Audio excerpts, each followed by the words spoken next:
Assalamu alaikum, hurmatli seyirciler. Siz haberler informatsion yayını seyretesiniz. Bu kunun esas hadiseleri hakkında bizim muhabirlerimiz tarif etdi. Studiyada men Abdullah Osman çalışan. Bugün böyle malumatlar hakkında tarif etemiz. Kırım Birligi Regionara Cemiyet Teşkilatı İçtimai ziddiyetlerini çizilgen merkezinin beraber işbirlik hakkında anlaşmanı imzaladılar.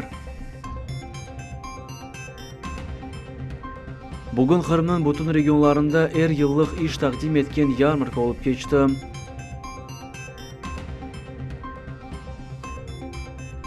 Kırım Mühendislik Pedagogik Üniversiteti'nin studentleri tahsil sahası hadimlerinin Zenat bayramına başlangan konsertini teşkil ettiler. Bugün bütün dünya boyunca Kulum Sürev günü kaydedilir. Bu ve diğer vakalar bizim yayınımızda seyrediniz.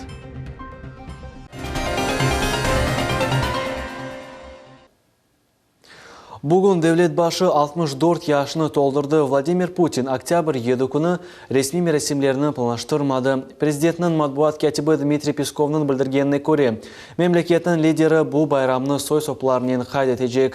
Kırım Cumhuriyeti'nin başı Sergey Aksyonov yarımadanın sakinlerinin adından Rusya prezidentini doğan gününün hayırladı. Kırım başının hayırlavlarını Kırım hakimiyetinin resmi portalında yerleştirdiler. Ekseriyalda Vladimir Putin o'zdoğan kununu ayrıca kaydı etmeyip işti, cedvel boyunca keçirdi. Bir kaç kere tamam oktyabrının 7'sini çeşit dünya sammitleri rastgeleydi. Onların ketişatında prezident mutlaqa iştirak eteydi. Keçken sene ise Vladimir Putin o'z 63 yıllığını hokkey oynap kaydetti. Hususan o Zvezda NHL ve Sborna NHL gece hokkey ligasının oyunda iştirak etip arahipke 7 şaybanı urdu. Maç bitken son ise Vladimir Putin Rusya Hokkey boyunca Federasyasının prezidenti Владислав Третьяк tarafından za vernost и любовь к хоккею serlevalı medalyen mükafatlandı. Anege göre bu konu Vladimir Putin diğer memleket liderleri tarafından hayırlavlarını kabul etti. Bundan da gayrı Rusya'nın çeşitli regionlarından da tilekler yollanıla. Misal olarak bugün Kırım'ın paytahtında prezidentimizin doğan gününe bağışlangan tantanlı merasimler teşkil edildi. Kırım sakinlerinin çoğusu bu merasimlerde aveslik ile iştirak ettiler. Мы стали собирать большую поздравительную открытку от жителей, от молодежи, от студентов и учащихся пожелания для нашего президента. Her sene dünyada belli olgan insanlar ve bundan da gayrı içtimai ağlarının kullanıcıları Rusya prezidentinin doğan gününe bağışlangan video hayırlavlarını internette yerleştiriyorlar. İşte misal olarak geçken sene hip-hop yercisi Timothy mahsus prezidentimiz için benim en yakın dostum serlevalı yerini yazdı. Скажи, кто твой лучший друг, и я сразу скажу. Ты знаешь про любовь к тебе одной. Мы с вами за него всей страной. Вы знали, он крутой супергерой. Сегодня я игрок, мой друг со мной. Bugün Vladimir Putin dünyada en muvaffakiyetli siyasetçilerinin birisi sayılmakta. Bu doğan günü prezident için yüksek vazifelerde çalışan 18'incidir. 2013, 14 ve 15 senelerde Forbes neşri Vladimir Putin'i en itibarlı insan olarak belgiledi. Geçken yılları o premier nazir vazifeni becergende de Vladimir Putin reytinginin birinci yerlerinde turaydı. 2014 senesinde ise France Press agentliği prezidentimizge Человек года namzetini verdi. Bütün milletimden, milli hareketin adamlarından sizi поздравлять etem doğan gününüzde. Biz sizge işanamız. И надеемся, что надолго siz bu işi alıp barırsınız. И bizim meselemizi de çözersiniz. Siz rehberlik ile Rusya Federasyası ilmi, marifçi, içtimai, iqtisadi ve milli medeniyet inkişafına büyük hisse koştunuz. Считаю уместным поздравить Владимира Владимировича со ссылкой на Ветхий Завет. Бог за доброе деяние отца Давида Соломону предложил выбрать одно из двух: богатство всего мира или души всех врагов. Соломон попросил у Бога мудрости и прославился как самый мудрый царь. У вас, Владимир Владимирович, мудрости хватает, поэтому я прошу Бога дать вам здоровье во имя процветания России, возрождение Крыма и крымских татар. Хайырлауларга ярымадабыздын сакинлери да кошулды. Олар президентимизге хави саглык да чоқ иш жылларны ве сабырны тиледилер. И в этот замечательный прекрасный день, я думаю, что можно поздравить нашего президента с днем рождения, пожелать ему успехов, удачи, здоровья крепкого, ну и, я думаю, терпения в наше непростое время. Самое главное, хочу пожелать нашему президенту, дай Бог ему здоровья и терпения. Все остальное, в принципе, он сам сможет сделать для нашей великой, замечательной страны. Хочу поздравить нашего президента с днем рождения, пожелать счастья, здоровья. Долгих лет правления, потому что мы хотим, чтобы он оставался с нами как можно дольше. И спасибо за его хорошую и качественную работу для нас, для всех. Дорогой Владимир Владимирович Путин, поздравляю вас с днем рождения, желаю вам крепкого здоровья, счастья, чтобы все ваши планы были усовершенствованы и были обязательно сбывшимися. Оз 64-нчы Дохан күнүнү президент якынлары арасында кечирди. Владимир Путинге багышланган идеялар хакында сөз жүрсетерек, онун матбуат катибы Дмитрий Песков кайд этти. Олардын эпосы президентинин китапханасында сакланыла.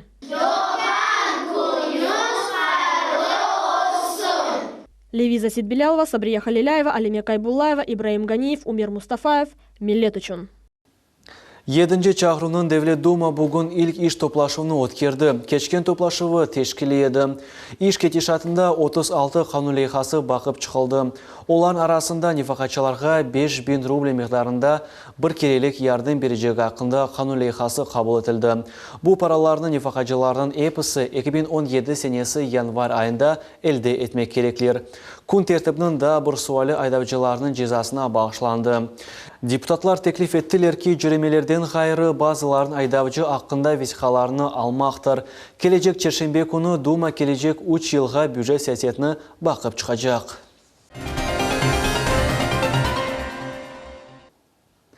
Бүгін Қырым Жұмхуриеті миллетер ара мунасебетлері весюргун олған гражданлардың ишлері бойынша Devlet комитетінде интернет ағларында экстремистик маземелерінің дарқатылуына қаршы ве хуссан экстремистик әрекеттерінің тоқтатылуына башланған мушавери олып кешті. Тәсатлар біздің левхамызда сейретіңіз. Қырым Жұмхуриеті миллетер мунасебетлері весюргун олынған гражданлары ишлері бойынша Devlet комитетінің рейсі Заур Смирнов тариф етті ки, насыл олы бүгінгі күнде Жұмхурия кемет векілері, федераль ве ижра кемет органлары или аллақа тұталар. Вешу жүмледен интернетті экстремистик дершлерінің йоқ етілігі бойынша насыл әрекеттер япылмасы бойынша сөз көрсетілді. В настоящее время отмечается активизация деятельности деструктивных объединений со стороны, в частности, мы говорим, и Украины, конечно же, в медиасфере, направленных на организацию информационных акций с целью воздействия на население и формирования предпосылок возникновения протестного потенциала. Современные информационные технологии позволяют экстремистским организациям на качественно новом уровне организовывать процесс пропаганды своих взглядов и идей, усовершенствовать методы и способы влияния. Кроме того, в настоящее время следует отметить усиление попыток проникновения в медиапространство Республики Крым представителей иностранных неправительственных организаций с целью сбора и распространения тенденциозной информации о нарушении прав, о так называемом, конечно же, нарушении прав национальных меньшинств в республике. В настоящее время активно проводится работа в сети интернет по блокировке данного экстремистского контента, выявление модераторов, пропагандирующих деструктивные идеи. За последнее время уполномоченным органам удалось заблокировать новостные информационные ресурсы иностранных некоммерческих организаций, осуществляющих подачу тенденциозной информации в отношении ситуации, складывающейся в Республике Крым. Основными проблемными вопросами противодействия идеологии экстремизма в сфере сети интернет является использование социальных сетей представителями экстремистских и террористических организаций, находящимся вне юрисдикции Российской Федерации, а также вещание через спутник, в том числе и украинских телеканалов, распространяющих тенденциозную и несоответствующую действительности информацию, вводящих в заблуждение крымчан. Мушавередова мында Мирасим иштиракчылары Кырыма кеме тарафындан коюлган вазифелерни белжиремеси ве бутун планарынын амелиге кечирилмеси музакира эттилер. Мушавере Кырым Жумхуриятынын башы Сергей Аксюновдун эмрине бинайын олуп кечти. Топлашуу вастасы эле Русия Федерациясынын генераль прокуратурасынын авалесына амелиге кечириле, яни кудлеви информацион васталарындан интернетте пейда олган экстремистик чыгышларынын токтотмасына догурула. Асан Абибулаев, Дмитрий Низовой, Милет телеканалы. Варшавада Авропа Хавсызлық ве Ишбірлік Тешкілаты демократик институтлар ве инсанларының ақ құқлар бойынша 10-шы иш топлашы болып кечті. Бұл топлашывда Қырым Жұмхуретінің векілері дейштірак еттілер. Россия сегодня мәлімат агентлігінде Москва Ахмежит видеокөпір форматында ОБСЕ-нің Варшава топлашының нәтижелерін музакер еттілер. Бу кибі топлашуларда devletlerinin mecburiyetlері ақында музакерелер кечірілейді. Amma bu не толерант ve дискриминация olması meseleler boyunca subet keçti. Ayrıca insanların ақ hukuklar yönelişinde kütlevi malumat vasıtalarının serbestligi ve tahsil hakkında söz yükseltildi. Forumda 60'a yakın OBSE memleketlerinin vekilleri iştirak etti. Это совещание приобретает всегда очень значительный резонанс, потому что оно связано именно с общественными кругами. Там действительно присутствуют многочисленные руководители общественных организаций. И мне тоже хотелось принять участие как председателю Черноморской ассоциации международного сотрудничества, но, к сожалению, меня в очередной раз туда не пустили. Но я был в контакте с нашими представителями и с моими коллегами из Министерства иностранных дел Российской Федерации. Қырымның Бұлғар Милли Медени Мұхтариетінің рейсі Иван Абажыр Қырым иеті тәркебінде конференцияда іштирак етті. О қайтетті ки, біздің ярымадамызға ве Қырым векілеріне четел векілер ось мирағыны білдірділер. Иван Абажырның сөзлеріне көре, 3 дақиқа девамында о ось чықышында максималь шекілде Қырымның вазиеті ақында білдірді. Я считаю, что сказать то, что никто на тот момент на заседании об этом не говорил, о том, что крымские татары сегодня имеют те же права, как все граждане Российской Федерации, проживающих на территории Республики Крым, о том, что сегодня в Крыму 3 государственных языка, о том, что сегодня в органах власти, как исполнительные, так и законодательно представлены крымские татары и так далее, и так далее. Қырым Жұмхуриет мұхберлер бірлігінің рейсі Андрей Трофимов өз чықышының кетешатында Украинаның, Авропаның ве Америка Қошма Штатларының күтлеви малюмат васталары доғру малюмат ташымай деп білдірді. Олар Қырымны ишғал етілген территориясында инсанлардың ақ құқылары бозылғаны ақта білдірелер. К чему сводилось мое выступление? Оно достаточно было жестким. И начал я с того, что любые манипуляторы и игроки в информационных войнах нагло, подло эксплуатируют чувственно-эмоциональную сферу любого человека. Они апеллируют именно к эмоциям и чувствам, а не к фактам. Я же хочу говорить только о фактах. И начал говорить, что в Республике Крым по состоянию на сегодняшний день активно работает 435 средств массовой информации. О том, что сформирована такая творческая влиятельная организация, как Союз журналистов. Количество входящих в нее членов уже превышает то количество, которое было при Украине. О том, что мы имеем возможность свободно работать на том языке, который нам более привычен. О том, что у нас нет каких-либо ограничений в выборе СМИ. Қайдетмелі ки, бұл сене Қырым иетіне Қырым муфтисінің муавины Айдар Исмаилов да кірді. Өз чықышында о білдірді ки, Қырым Жұмхуриетінің территориясында Русия президентінің реабилитирілген халқлар бойынша емірі еріне кетірілмекте. Бұндан да ғайры милли институтлар, дини, медени ве тасил муэсиселер чалыша. Емде Қырым ве Ақяр мұсылманларының дини идаресі фаалиет көстермекте. 200-ден зияде мұсылман дини жемаатлары қайдетілді. Қырымның әрбір қасабасының эвелкі топонимиканы дәнештірмек үшін механизмлер ішлеп чықарылды ве ұғынлашты. Султания Ситакаева, Энвер Румшевич, Миллет үшін. Қырым әкіметіне метро ве ашан четел тижари компанияларын қапатылуы ақында малюмат келмеген еді. Бұл ақында Қырымның вице-премьер назирі Юрий Гацанюк білдірді. Хатırlatамыз ки евел бір сыра ғарптаки күтлеви информацион васаларында метро ве ашан тижари шirketlerinin işi тотылажағы ақында хабер илан етілген еді. Қайд етмек керек ки түйкенлар четел тижари компанияларын қысымлары олып сайыла.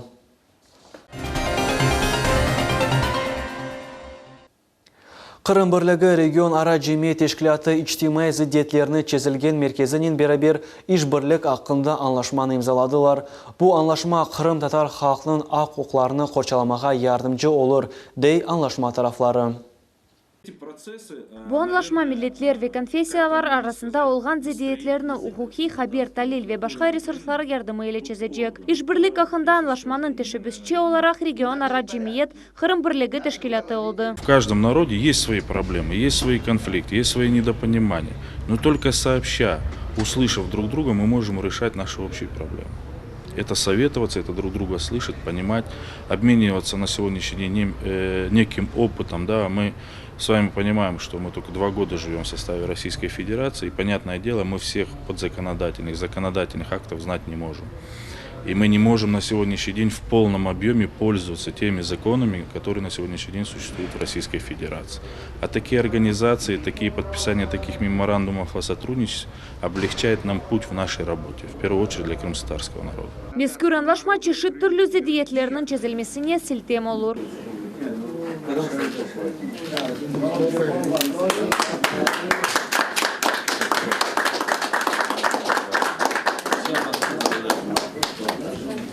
İçtimai zidiyetlerini çözgen merkezinin prezidenti Олег Иванов haydetti ki, çok milletli Kırım'da davalarının peyda oluvu mümkün. Olardan çetleşmek için mutaxassislar ve mediatorlar öz işini alıp barmak gerekler. Tamam bu işinin yukarıda haydetilgen merkez oxraşa. Межнациональные конфликты – это довольно сложные виды социальных конфликтов, потому что вот накапливающаяся напряженность в государстве во взаимоотношениях между нациями, между этносами, между народами, оно может все-таки очень быстро перейти в радикальную стадию. И здесь очень важно проводить такую обучающую работу. То есть обучать людей разрешать эти накопившиеся напряженности нормальными, адекватными способами.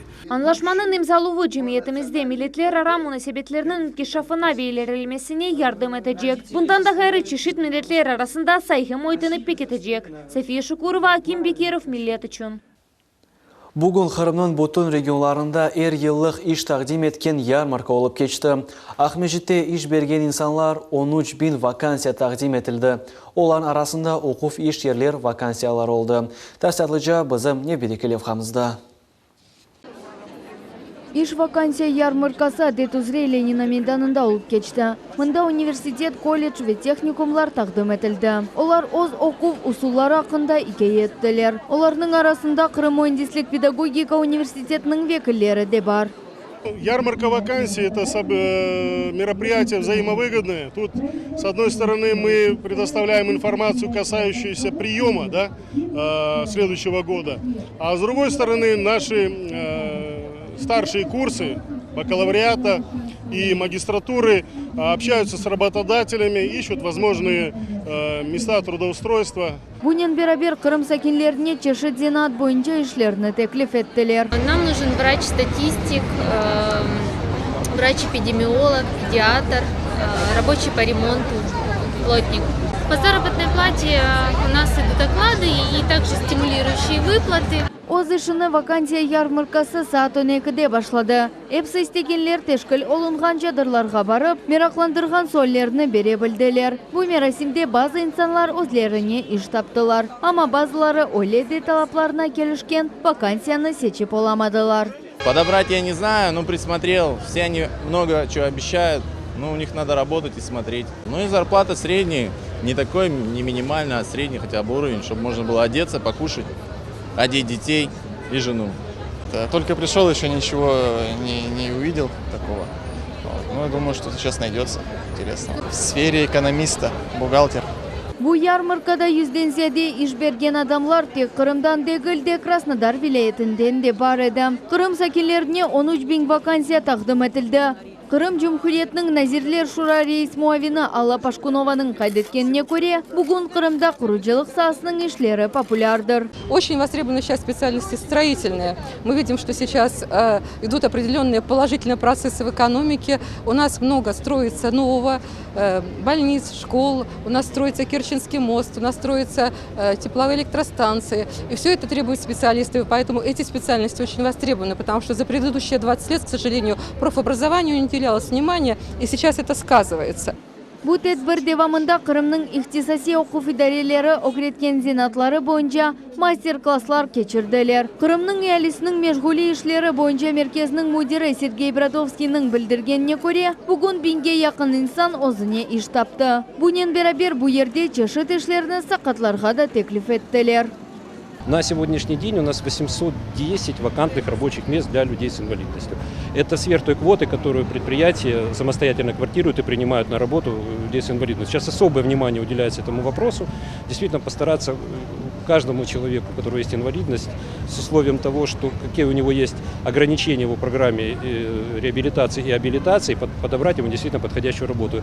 Это сейчас будет, наверное, я считаю, что будет основной, наверное, в работе службы занятости Республики Крым. Иш вакансия ярмаркасында эрбір элінің категориясы бойынша 6 бөлік çalışты. Олар эпсі ишсіз гражданларға өз ярдымыны теклиф еттілер. Алиме Кайбулаева, Умер Мустафаев, Миллет Ичун. Қырым Мундислик педагог университетінің студентлері тасил сасы хатимлерінің зенат байрамына башылған концертны тешкіл еттілер. Олар бұйық месулет еле байрамның тешкілі меселеріне янашып, парлақ чықышларını азырладылар. Санаға ос мерақлы программалары еле ойын, ер ве чалғы тақымлары болынды. Қырым Мундислик педагог университетінің ректоры Февзи Якубовда ос иждешлеріні хайырлады. У крымских татар, у русских, не имеет значения, армян, евреев, всегда преподаватель был всегда на самом почетном месте, ибо он учил уму разуму. Ибо не имея фетиш, не имея такую безграничную любовь к матери, не имея безграничную любовь к учителю, никогда не полюбить Родину. Вот эти три понятия единые.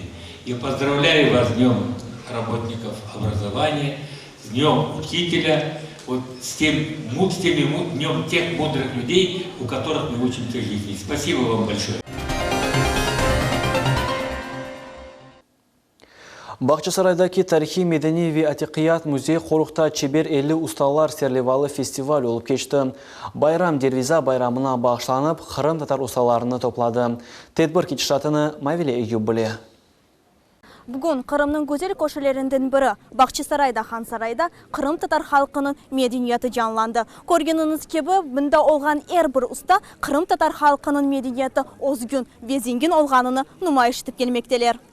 Хансарайының азбарында Қырым татар нағмелері алтында белі Қырым татар ұсталарының ішлерінден тертіп олынған ярмалық серге тақдым етілді. Ұсталарының әсерлері милли үстілікте yapылып, Қырым татар медениетінің инжеліклері сақланылған. Сергеде белі Айдар Алиев, Ирфан Нафиев, Ильвиза Татар, Зарема Трасинова, Али Мусинов, Эльдар ве Алиме Гусиновларының ішлері нұмайыш етілді. Бек бол келділер, ресамлар, ұсталар. Әрбіші көрсетелер адамларға. Şimdi әр тарафтан ресамлар да бар, yazılar да, керамика, ишлер, алтын ишлер де әрбіші бар. Белемедім о қадар адам бір мерақланacak деп, не бар еді қолым түбінде оны алдық келдік. Графикадан бір живопись бір екі, соң қоқлалар. Kızım da alim beraber Kur'an'dan da Leyla'nın işleri de böyle çıktık meydana desem olacak işte. Ressamlardan gayrı şahsi işlerinin ağışçılar, çölmekçiler, kuyumcular ve oyma boyunca ustalarının eserleri takdim edildi. Asırlar devamında joyulgan medeniyetini bugün bu ustalar canlandırıp gelmekteler. Я представляю сегодня на этой выставке два национальных костюма стилизованных. В наше время, особенно сейчас, прям очень популярно одеваться в национальные наряды. Хотя бы одевают феску, пояса. Мне бы хотелось, чтобы они изучали, как правильно одеваться, чтобы не путали крымско-татарскую и турецкую культуру. И эти наряды наглядное подтверждение тому, как надо и что так красиво. Байрам Бақчасарайдаки тарихи медени ве атиқият музей қоруғы ве джемат фаалжысы Эдем Файтончи тарафындан Америка кечірілді. Мероприятия у нас проводятся подобные каждый год, но вот такого масштаба первый год. Вот в этом году мы решили объединить ремесленников, людей творческих профессий, начинающих и мастеров. Для того, чтобы показать, что в нашем народе есть очень большая составляющая, та основа, которая даст, наверное, огромный толчок для возрождения, для развития нашего народа в целом. И ни в коем случае нельзя забывать наши традиции. Нужно их развивать, нужно поддерживать творческих людей, народных умельцев.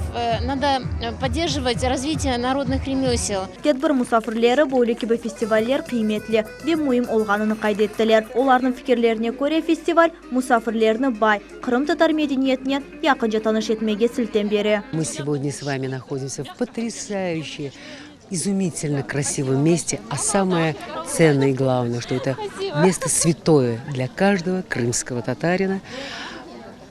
Храм наш, да, это святыня предков наших ханов.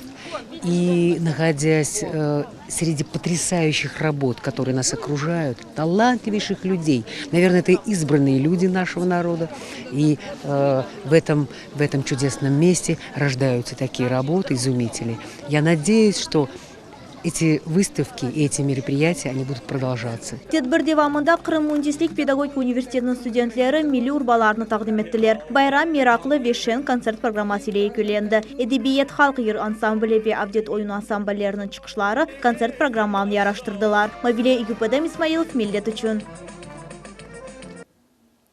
Бүгін бұтын дүния бойынша күлімсірев күні қайдетіле. Бұл байрам 1999 сенесі Харви Белл ресам ярдым еле мейданға келді. О ұйдырып күлімсірев ресімні япты. Шымды бұл ресім смайл деп адлана. Ең бұйық смайликлеріні Қырымдаки смайликлер музейінде зерет етмек мүмкін. Дүнияның ең güzel дұйғысы ақында Диляра Шевкетовның левхасында сейретіңіз. Популяр olğan күлүнчлü yüzlerinin коллекциясы Шымхай көйінде уникаль ве дүния бойынша Екане музейінде тақдим етілген. Смайликлер арасындаки кезінті зияретчілерге тек güzel кейф кетіре. Күлімсірев бізні бақытқы ве дүлбер япа. Стресстен хорчалай, омырымызны узата. Шehir сакинлері оларны насыл бір şeyler хуандырғанын ақта бізнен пайлаштылар. В последнее время, наверное, это дети, старшая дочь и вот маленький сын. Вот. Но они просто... Что еще? Семья, наверное. Ну, то, что больше всего окружает, наверное. Вот. Наверное, больше всего дети. Даже когда устраивалась на работу и сидела, просто улыбалась, и из-за этого и взяли на работу. Самая, наверное, большая радость – это наши детки. Детки вызывают улыбки каждый день. Мы просыпаемся и думаем, что... чтобы ребенок был счастлив. Это самая большая улыбочка. Леонардо да Винчи'nin Mona Lisa eserindeki күлімсірев onun resimine ebedeylik bağışladı. Şimdi zamani технология yardımıyla insanın en dülber duygusu telefon ve fotokamera ile çıkarılıp saklana. Bunun için cep telefonlarda распознавание улыбки adlı funksiyası yerleşti. Это возможность фотографирования на фронтальную камеру без применения дополнительных жестов, как бы руки или еще что-то. То есть просто реагирование на улыбку. Также дополнительно можно сделать это жестом руки, выбираете ракурс и фотографируете. Her birimiz muhteşem күлімсірев sahibi olmak isteyimiz. Çünkü Голливудская улыбка termini aramızda darhaldı. Şimdi güzel ihtisaslı hekimler sizin күлімсілеріні güzelleşmeye yardım eteler. Для нас, как мусульман, очень важно, что улыбаться призывал нас наш пророк Мухаммад, саллаллаху алейхи ва саллям. Улыбка является сунной, является милостынью. И быть приветливым и улыбчивым, в общем-то, для нас является как бы необходимым атрибутом. Красивая улыбка – это залог хороших отношений с окружающими, хороших отношений с самим собой, гармонии внутри себя. Это залог успешной жизни, потому что если ты улыбаешься, да, Марин Сергеевич, то, в принципе, тебе в ответ тоже улыбаются. Мы хотим, чтобы люди улыбались всегда. Пускай даже у них не очень хорошие зубы и не голливудская улыбка, но улыбаться надо от души, чтобы у тебя смеялась и мимика, и глаза. Если какие-то есть, скажем, ну, может, не дефекты, а дефекты улыбки, недостатки улыбки, мы их всегда поправим.